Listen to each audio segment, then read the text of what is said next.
What is going on, everyone? This is Aric coming at you from just outside of Hartford, Connecticut, and today we're going to have my first NASCAR video.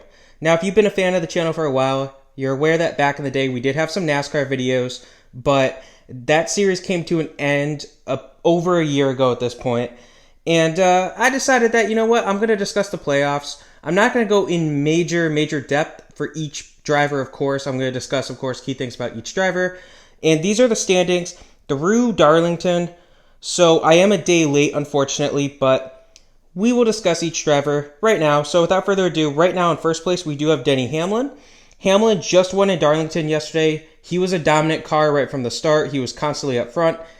It was his first win of the 2021 season. He got into the playoffs based on points. So it's got to be huge for him. His morale's got to be through the roof. He had a tough week this past week. So for him to get the win, that's great. He was running great in the Xfinity Series the day before, but unfortunately a costly pit mistake ended up making him go back. He didn't finish on the top like he had been projected to. So he definitely looked good in Darlington. It's good for him. He needed the morale booster. And I do have a star by him because he's guaranteed to move into the round of 12 the next round because he won in Darlington.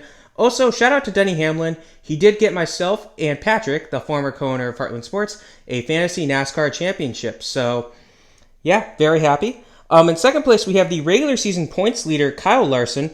Larson seemingly came out of nowhere. He was basically a non-factor in 2020 after a video came out of him saying a certain word that is not okay to say. And he was basically blacklisted. He was suspended by the league, by the sport, for the rest of that 2020 season. He came back, he joined Hendrick Motorsports here for 2021, and he has just been one of, if not the best cars, the best driver in the sport. He looked so good. He has the most wins right now.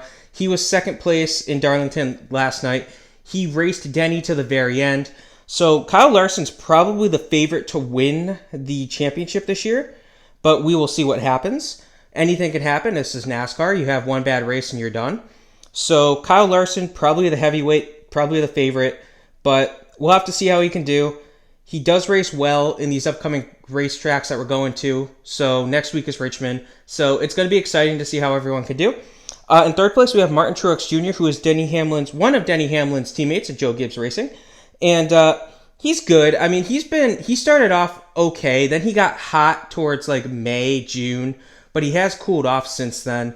He had a good showing a couple of times. He actually was one of the best cars yesterday in Darlington. He probably could have passed Larson and Denny if there was another 15 laps or so, but that didn't happen. Of course, you can't live in the what-if world. He's a good driver. He's already won a championship in the past. He's the first of these guys who has won a championship, so it's exciting to see what he can bring to the table. Truex is far from one of my favorite drivers, but I still got to respect him. Now in fourth, we have Kurt Busch. Kurt Busch drives for Chip Ganassi Racing, which is no longer going to be a team next year. However, he does know where he's going to be next year. He is going to be the second driver on the 2311 XI, whatever you want to call it, team. So he's got a job locked up for next year. He got into the playoffs because he got a somewhat surprising win. He beat his brother in a shootout. So it's always nice to see Kurt Busch. He's a good guy, relatively speaking, I guess. You know, he's a Busch, so say what you will about them. Anyway, Kurt Busch, he looked pretty good. He was always consistently near the middle top of the race here in Darlington. So he just kept his nose clean. He didn't get in any wrecks, and he got fortunate that a lot of the heavyweights got in trouble early on.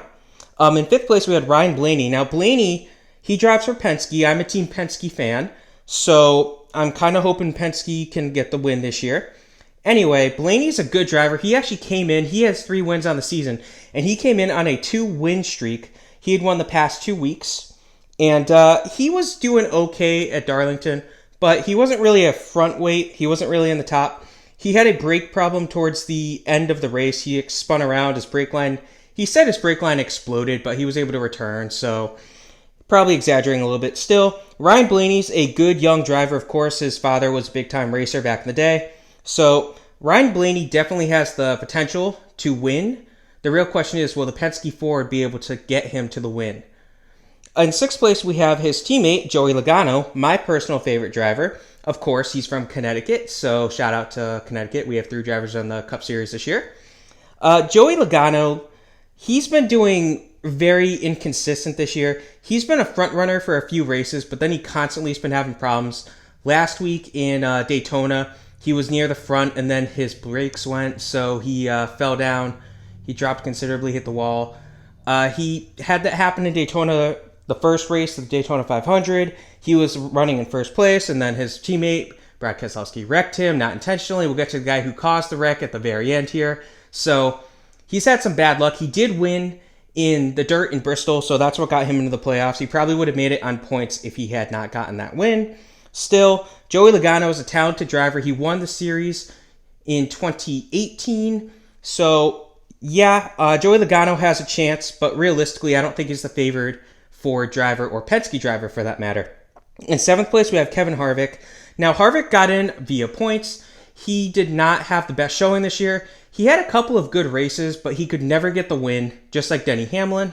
So we'll see what happens with Harvick. He was looking good at times, but he's one of those drivers that you see he dominates at the beginning and then he begins to fade. Harvick definitely wants to get another win. This might be his last real chance to get a championship, to add one to his impressive resume. We'll have to see what happens with Kevin Harvick. He is an older driver. He's looked a bit washed up. A lot of people are calling him washed up, in fact. I believe it was at the Daytona Xfinity race. He got involved in a wreck early on, and he was done immediately. And Kevin Harvick washed up was trending on Twitter. So, I mean, say what you will.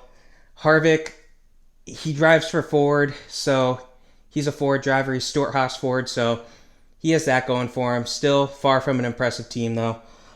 Then we have Brad Keselowski in the 8th spot right now. He is teammates with Ryan Blaney and Joey Logano for Team Penske. So these are 4 Fords in a row. Just want to point that out. And Keselowski's been interesting. He got a couple of wins this year, I think. I know he won at Talladega.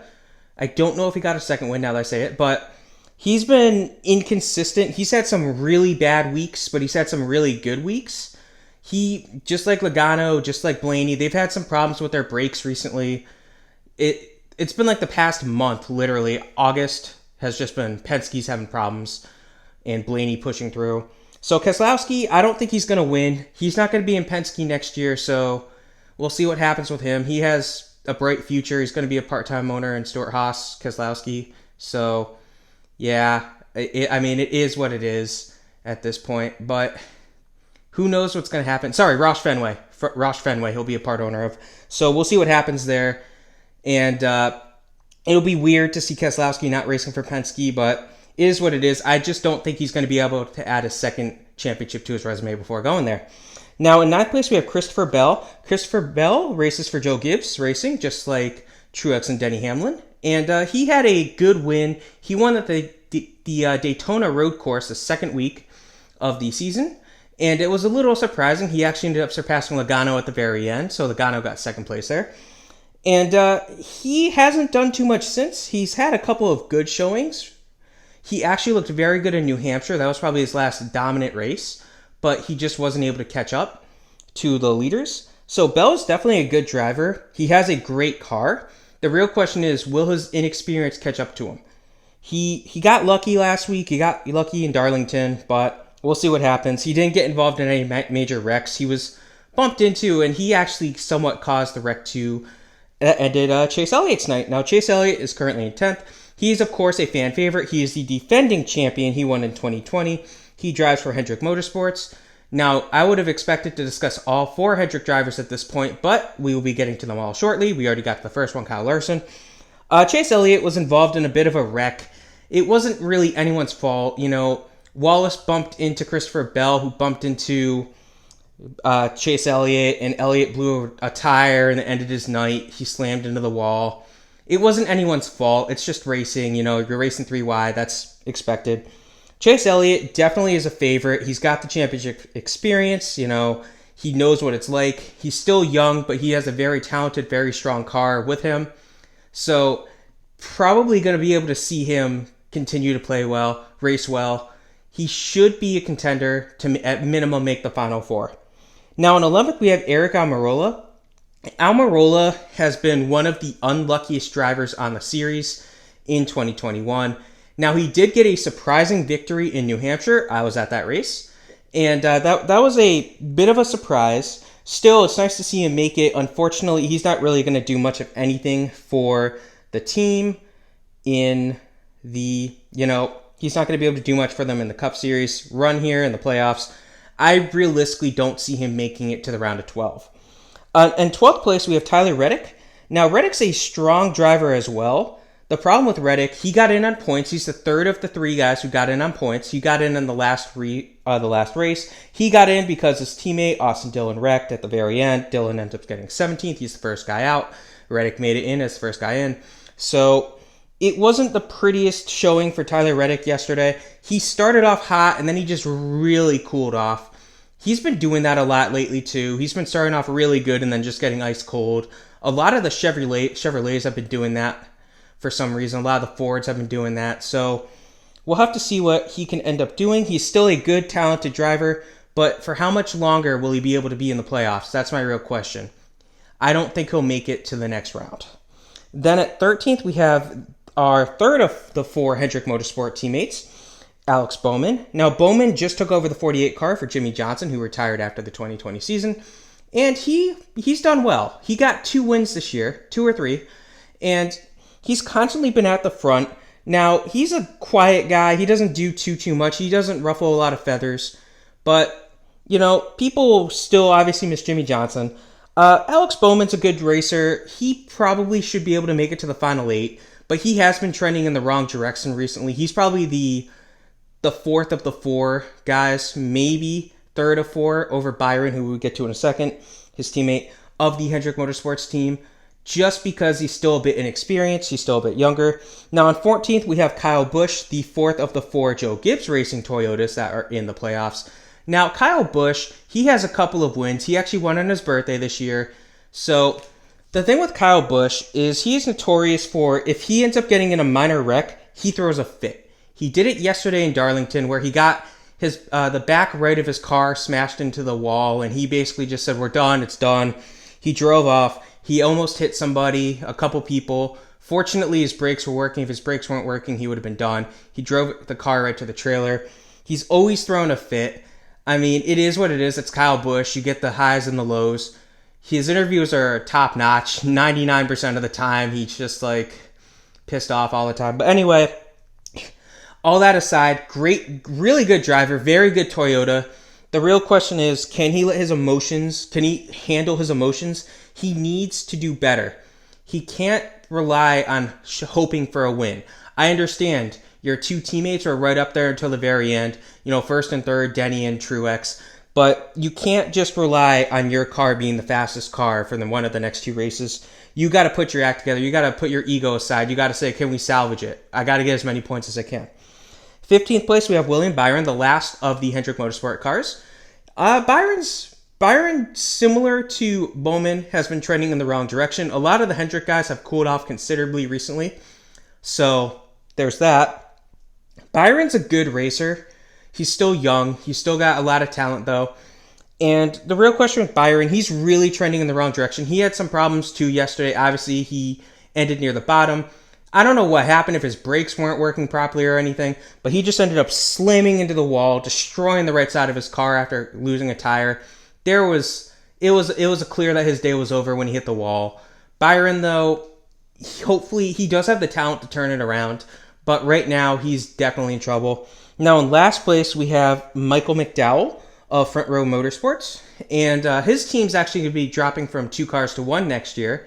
So unfortunately, the Connecticut-born Anthony Alfredo will probably be on the way out. McDowell should be staying, though. But McDowell, he won the Daytona 500 in a shootout. He's the one that pushed Keselowski into Logano, wrecked the top 2. Got himself the win in a shootout. Unexpectedly got himself the win in the shootout.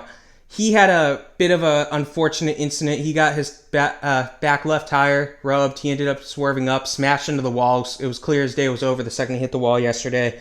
McDowell, to me, to everyone who's a NASCAR fan, he's a great guy, but he's the clear 16 of these 16 drivers. He's not going to do much.